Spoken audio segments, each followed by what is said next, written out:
Assalamualaikum warahmatullahi wabarakatuh.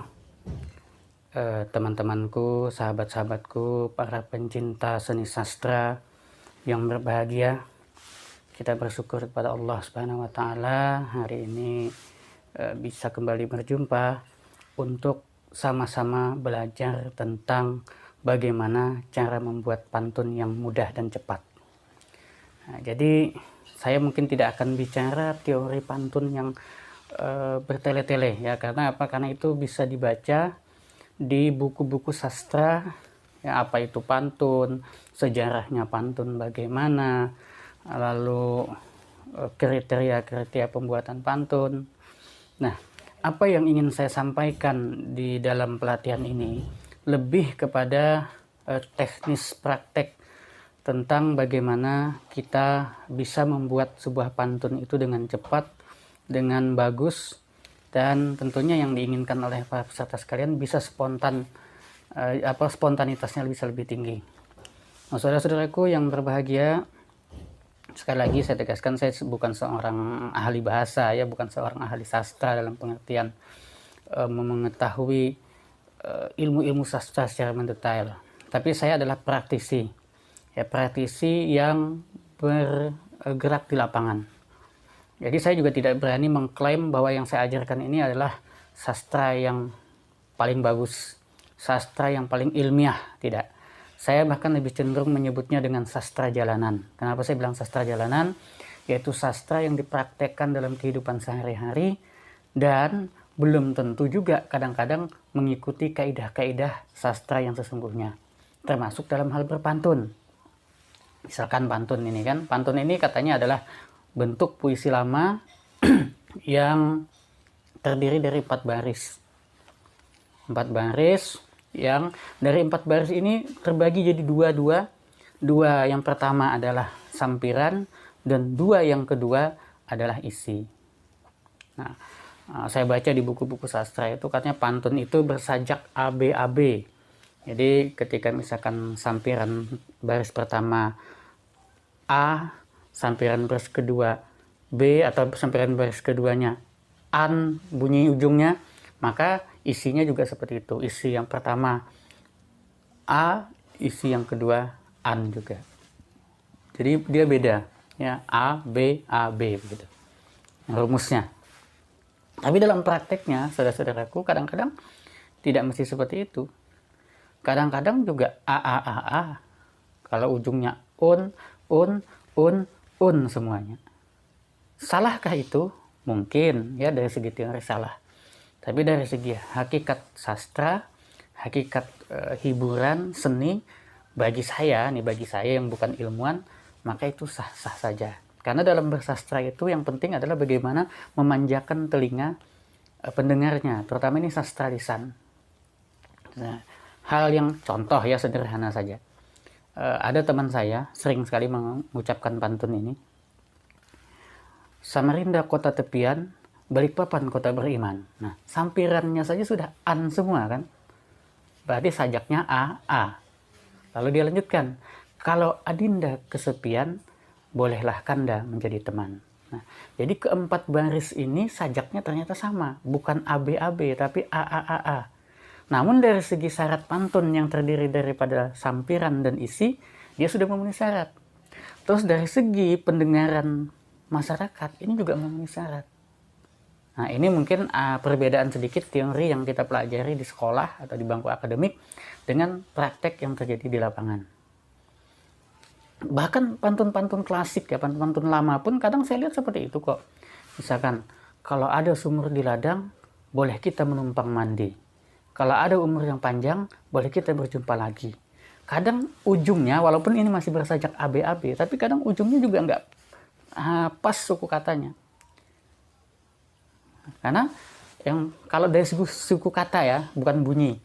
Nah, karena yang pertama kan kalau ada sumur di ladang, dang.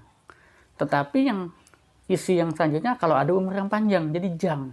Bolehkah itu? Tentu saja boleh. Karena prinsip pantun sebenarnya bunyinya, bukan suku katanya yang harus sama persis. Lalu bagaimana kalau suku katanya persis? Ya lebih bagus lagi tentunya. Nah, ini prinsip pantun jalanan yang saya ajarkan kepada Anda sekalian. Jadi kita sepakati lebih dulu bahwa pantun dalam persepsi kita, dalam definisi kita adalah pantun yang lebih utamanya itu adalah memandang dari segi baris dan sampiran atau isinya. Jadi dia yang kita ajarkan ini adalah sebuah apa namanya, terserah apa syair atau puisi ya, puisi lama juga boleh disebut pantun lah begitu. Yang jelas intinya ada 4 baris nanti. 4 baris ini terdiri daripada 2 baris sampiran dan 2 baris isi. Itu dulu yang ingin saya jelaskan kepada saudara sekalian. Nah, contoh seperti tadi itu kan. Ini ada contoh pantun yang ingin saya bacakan. Pohon kelapa di tepi samudera, tidak berdahan, tidak berdaun. Selamat berjumpa, wahai saudara, dalam latihan jago berpantun. Nah, anggaplah ini pantun pembuka dari saya. Saya ambil contoh pantun ini dulu. Ya. Jadi pohon kelapa di tepi samudera. Pasangannya, ini sampiran pertama, pasangannya adalah selamat berjumpa, wahai saudara. Nah, ini kita lihat pantun ini, sampiran pertama dia harus berpasangan dengan isi yang pertama. Jadi kalau sampiran tadi ada 2, pohon kelapa di tepi samudera, tidak berdahan, tidak berdaun. Nah, sampiran yang pertama, pohon kelapa di tepi samudera, pasangannya adalah selamat berjumpa, wahai saudara. Sedangkan sampiran yang kedua, tidak berdahan, tidak berdaun, pasangannya adalah isi yang kedua, yaitu dalam latihan jago berpantun. Nah, di sini saya membuat pantun dengan menyamakan 2 bunyi, yaitu bunyi di tengah dan bunyi di akhir. Tapi ketika kita sedang latihan atau ketika kita sedang praktek di lapangan, apalagi berbalas pantun secara spontan, yang paling pertama kita tekankan itu adalah syarat utamanya, yaitu yang penting bunyi ujungnya yang sama. Itu tuh dasarnya dulu. Jangan sampai kita ingin memaksakan bunyi-bunyi yang di dalamnya sama, tapi bunyi di ujungnya lepas. Misalkan kayak tadi kan, pohon kelapa di tepi samudera. Itu kan pasangannya selamat berjumpa, wahai saudara. Nah, pohon kelapa, pa-nya itu bunyinya akan masuk kepada selamat berjumpa. Lalu di tepi samudera itu akan masuk wahai saudara, ra-nya itu. Nah, lanjut di bawahnya lagi, baris yang kedua yaitu baris sampiran masih. Tidak berdahan, tidak berdaun. Pasangannya adalah dalam latihan jago berpantun. Nah, coba perhatikan.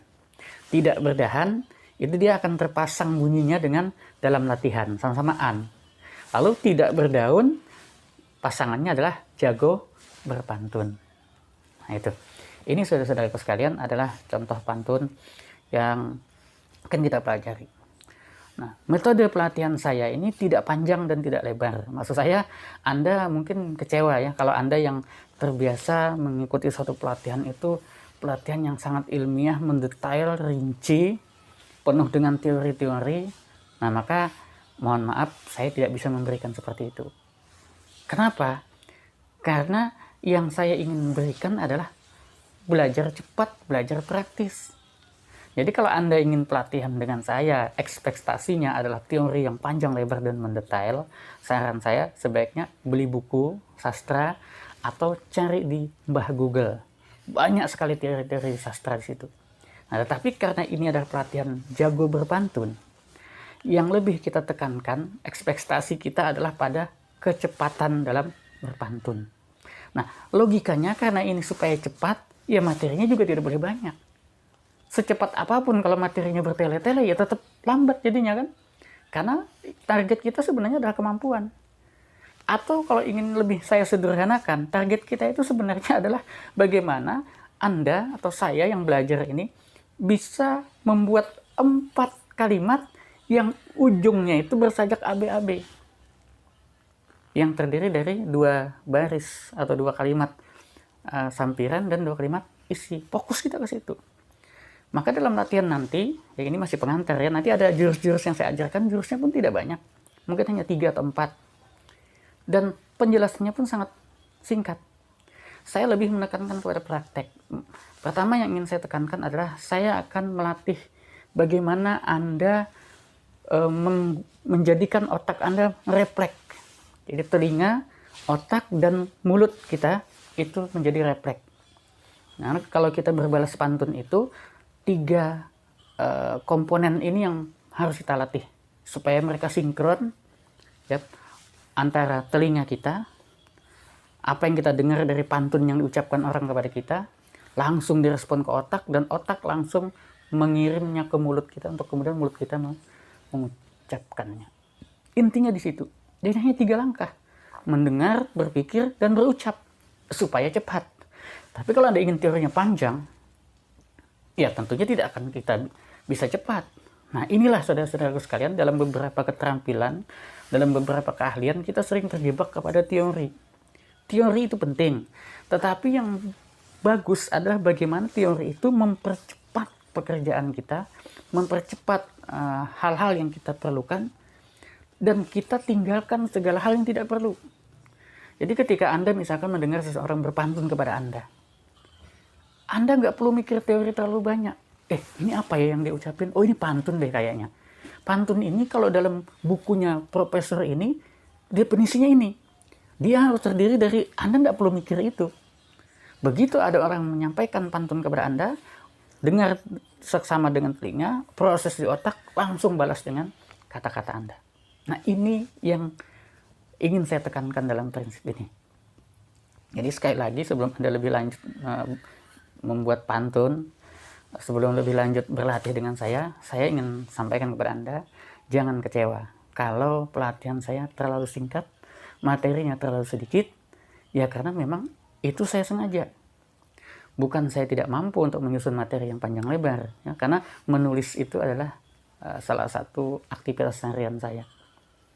Saya bekerja di penerbitan media online. Saya bisa menulis 4, 5, bahkan mungkin 10 tulisan sehari.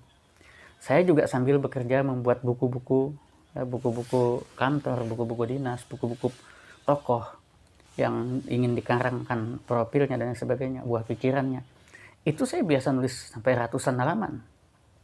Tetapi khusus untuk materi pelatihan ini, bukan alasan saya karena saya malas, bukan. Tapi saya memang ingin meminimalisir kata-kata yang bersifat teori dalam pelatihan saya.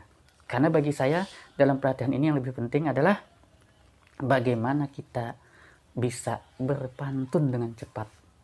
Jadi, solusinya ya jangan terlalu banyak teori. Bagaimana Anda akan berpantun dengan cepat kalau ngapalin teorinya aja kepanjangan?